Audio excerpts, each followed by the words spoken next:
Tumsifu Yesu Kristo.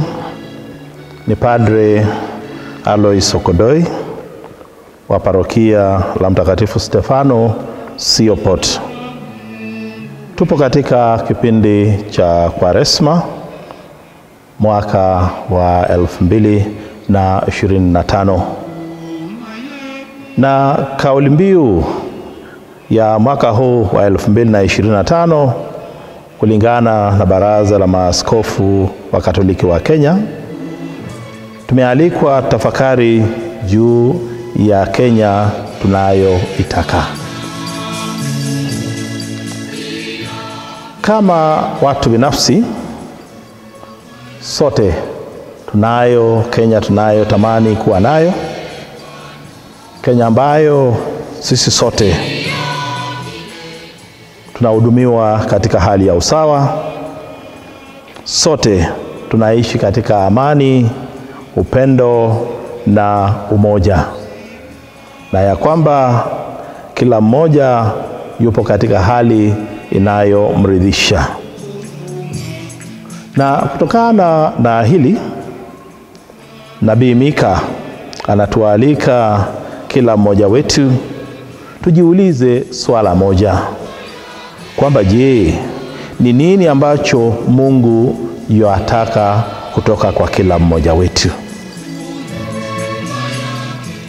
Mika nabii anatusaidia kulijibu swali hili, kwamba Mungu yuataka kila mmoja wetu tuweze kutenda kwa haki, tuweze kupenda huruma, na tuweze kutembea katika hali ya unyenyekevu mbele zake Mwenyezi Mungu. Sura ya 6 ya mtakatifu ya Nabii Mika kifungu cha 8.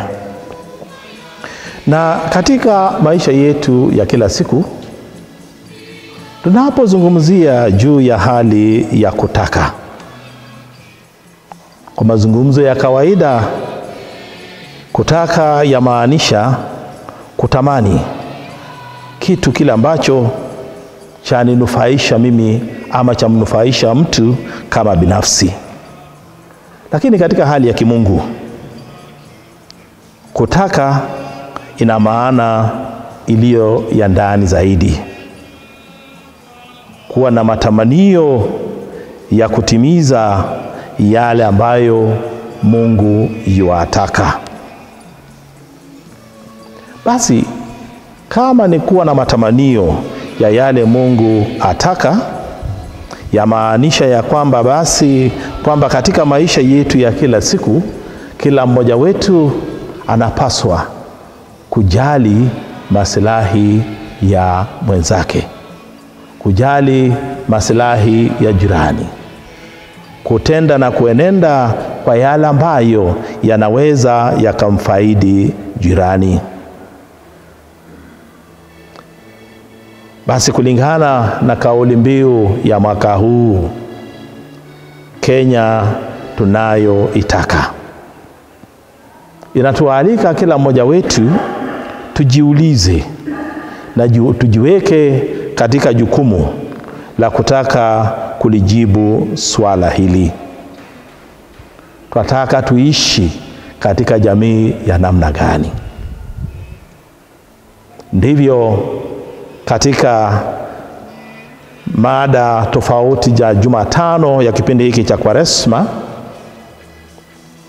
tumealikwa katika juma la kwanza tutafakari juu ya familia kama msingi wa kanisa na pia jamii kwa ujumla.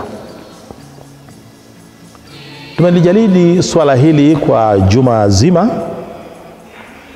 na kila mmoja wetu naamini ya kwamba amefahamu, anaelewa na anajukumika ipasavyo kuona na kuhakikisha ya kwamba tunaishi katika familia ambayo itasaidia kujenga jamii tunayoitaka.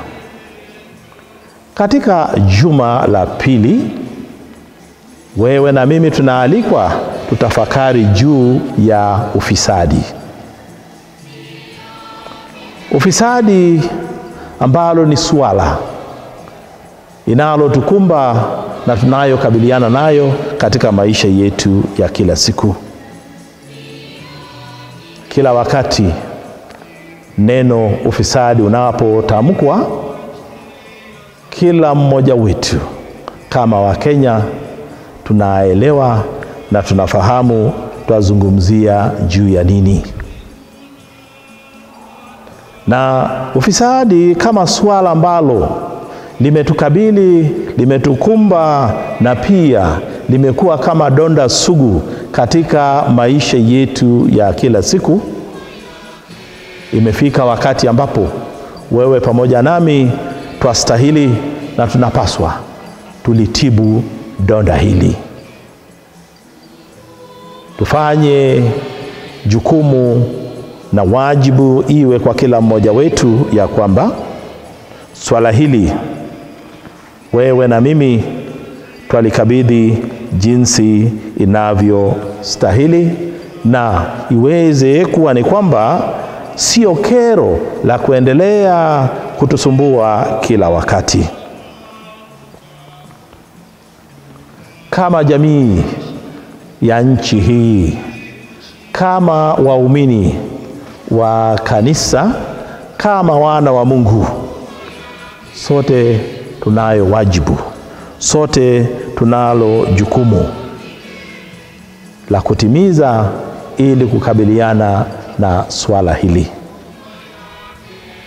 Ufisadi umeifanya nchi yetu ikawa ni chekeleo kwa watu wengine, kwa mataifa mengine, na kufahamika kama nchi ya watu fisadi zaidi. Ni juu ya kila mmoja wetu kujaribu kukabiliana na swala hili. Ni juu ya kila mmoja wetu kujitahidi kuona na kuhakikisha ya kwamba donda hili sisi twapata tiba kwalo. Tuweza kuanza kwa kujiuliza, ufisadi hasa ni nini? Ni kule kujitafutia maslahi, kujitetea maslahi yetu sisi wenyewe bila ya kujali maslahi ya wengine, hata kama tutaweza kufinyilia au hata kudharau au hata kutojali juu ya maslahi ya wengine. Mradi tu mimi maslahi yangu yameshughulikiwa, hayo mengine kila mmoja wacha apambane na hali yake. Haya ndiyo yamekuwa ni mawazo yetu, na hii ndio imekuwa hali ambayo kila mmoja wetu yuaenenda nao katika maisha ya kila siku.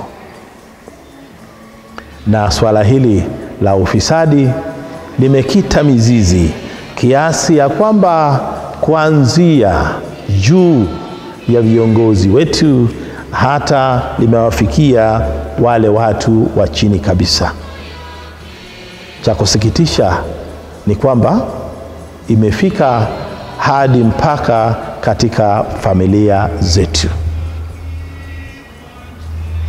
Ni sikitiko kusikia, kuona na kushuhudia ya kwamba hata katika familia zetu wazazi, ili kuwashawishi watoto wao wafanye majukumu ama watimize majukumu yao katika familia, inawapasa waweze kuwafidia kiasi, waweze kutoa ahadi za namna moja ama nyingine, ili kwamba kuweza kuwashawishi watoto wao watimize majukumu yao ya kawaida, majukumu ya kila siku ya kinyumbani. Jambo hili kwa jinsi ambavyo limeanzia katika familia limeweza kukua, limeweza kukomaa, na mwisho wa siku limekuwa ni jambo la kawaida. Jambo moja ambalo lilisikitisha, siku moja nilikuwa nasafiri kwa usafiri wa umma. Nilipanda matatu nikielekea maeneo ya Kakamega. Kufika mahala fulani, maeneo ya kule Matungu, tulikutana na askari wa traffic wakiwa barabarani. Wakalisimamisha ile gari ya usafiri wa umma, na yule dereva wa lile gari akawa hana haraka ya kutoa chochote kwa wale askari. Nilisikitika sana kusikia baadhi ya abiria wenzangu ndani ya gari wakimwambia yule dereva, hebu wape haraka kile wanahitaji ili sisi tuendelee na safari yetu. Hii ni dhihirisho wazi ya kwamba kwetu sisi kama Wakenya, kutoa kitu kidogo au kutoa hongo au kutoa kiinua mgongo imekuwa jambo la kawaida. Imekuwa ni jambo ambalo ni kitu ambacho kimehalalisha kiasi. Ndiyo maana abiria hawa walimwambia dereva, hebu wape kile wanachohitaji ili tukapate kuendelea na safari yetu. Kama waumini, kama Wakristo, je, hata nasi tutajiunga pamoja na wenzetu na kulihalalisha jambo hili ama vipi? Nakumbuka miaka michache iliyopita, Baba Mtakatifu Francisco alipoitembelea nchi yetu ya Kenya mwaka wa 2015, katika kuwazungumzia vijana, aliguzia swala la ufisadi kuwa donda sugu linalo tukabili sisi kama Wakenya. Na akatualika na kutuhimiza ya kwamba tuweze kupambana na janga hili, tuweze kupambana na jambo hili. Baraza la Maaskofu wa Kenya mwaka 2019 wakafanya maamuzi, wakatualika kama Wakenya ya kwamba kwa pamoja tuweze kukata minyororo ya ufisadi. Tukawa na ibada katika sehemu tofauti, tukawa na maandamano katika sehemu tofauti, yote kwa minajili ya kukashifu swala hili la ufisadi. Huzuni, sikitiko ya kwamba licha ya haya yote bado jambo hili lingali lipo nasi. Bado janga hili lingali limekita mizizi katika jamii yetu. Yahitaji kila mmoja wetu kumakinika kisawasawa. Lahitaji kila mmoja wetu kujitoa ipasavyo. La muhitaji kila mmoja wetu kufanya maamuzi na kufanya maamuzi yanayofaa na yanayostahili ili tukapate kukabiliana na swala hili la ufisadi. Haitoshi tu kuzungumzia juu ya ufisadi, bali yatuhitaji sisi kuchukua hatua. Lahitaji sisi kufanya jambo ili kwamba swala hili tukapate kukabiliana nalo. Laweza likaonekana kana kwamba ni swala lililo mbali. Laweza likaonekana kana kwamba ni swala linalo wahusu wengine. Lakini ni swala la kila mmoja wetu. Ni swala tunaloishi nayo katika maisha yetu. Na ndiyo inayotufanya katika nchi ya Kenya tuwe na mgawanyiko. Katika nchi ya Kenya tuwe na tofauti mkubwa kati ya walio nayo na wasio nayo. Katika nchi hii tunayo rasilimali ya kutosha kila mmoja wetu kama Mkenya kuishi maisha inayostahili, kuishi maisha ya kadri. Lakini kwa sababu rasilimali ya nchi hii imo na imeenenda katika mikono na mifuko ya wale walio wachache, ndio maana tunao mgawanyiko mkubwa kati ya wachache walio nayo na wengi wasio nayo. Na hii inawafanya wale walio nao waone wale wasio nao kuwa sio kitu. Hata imewafanya ya kwamba wale tunaowachagua kama viongozi, kwa sababu wanao ushawishi wa kifedha, wanao ushawishi wa rasilimali, mwisho wa siku tuwachagua viongozi wasiostahili, kwa sababu wanao uwezo wa kununua hata haki zetu za kupiga kura. Mwisho wa siku wasiostahili ndio wale ambao wanakuwa viongozi wetu. Laiti kama Wakenya tungaliweza kufanya maamuzi, tungaliweza kuchukua msimamo mkali na kukataa kushawishiwa kifedha, labda ingalitufaidi, labda ingalitusaidia kukabiliana na swala hili la ufisadi. Natoa mwito, mwaliko, kwamba kwa pamoja tuwe na ujasiri wa kutosha ya kusema hapana kwa ufisadi, ya kusema hapana kwa kushawishiwa kifedha. Itatufaidi, itatusaidia kukabiliana na janga hili. Kuna mengi ambayo yametukia katika nchi hii, mambo mengi yanayohusiana na mambo ya ufisadi, iwe ni katika serikali, iwe ni katika jamii kwa kawaida. Tumesikia mengi katika nchi hii kuhusu ufisadi.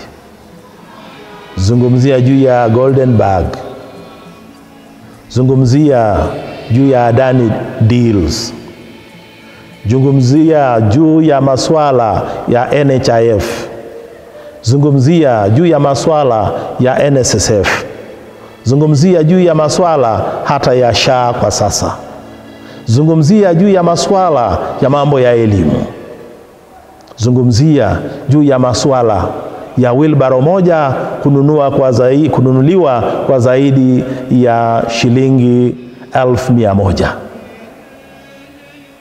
Mambo haya yote na mengine mengi yanasikitisha, yanashangaza, na yanapaswa yamwalike kila mmoja wetu tuweze kujiangalia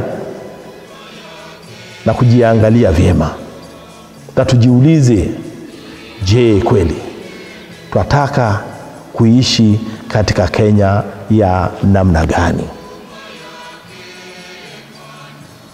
Inasikitisha kuona ya kwamba Wakenya wanakufa kwa minajili ya ukosefu wa chakula, ili hali miaka michache mabilioni ya pesa ilitumiwa na serikali katika mradi wa kupanda ama kuwekeza kwenye mradi wa kupanda mahindi katika maeneo ya Galana Kulalu. Lakini mwisho wa siku hatukuwa na lolote la kuonyesha kwa mradi huo. Inasikitisha kuona ya kwamba mabilioni ya pesa ilienda katika kuchimba na kujenga mabwawa ya Kimwarer na Aror na mengine, lakini mwisho wa siku hela hizo ziliambulia patupu. Kule zilikoelekea Mungu tu ndiye anajua. Masuala ya reli yapo, masuala ya ujenzi wa mabarabara yapo, na mengine mengi. Lakini haya yote yamekuwa ni kama ni hadithi za hekaya za Abunuwasi. Manake mwisho wa siku hamna lolote la kuonyesha. Tuombe katika juma hili, tujaliwe neema yake Mwenyezi Mungu, kama Wakenya tukapate kuyafanya maamuzi, kama Wakenya tukapate kujitolea kikamilifu kusema hapana kwa ufisadi, kusema hapana kwa kushawishiwa visivyo, ili mwisho wa siku tukaweze kweli kuwa na Kenya tunayoitamani. Na Mungu atubariki. Mungu abariki Kenya yetu. Tumsifu Yesu Kristo. Bwana awe nanyi. Awabariki Mungu Mwenyezi, Baba, Mwana na Roho Mtakatifu. Amen.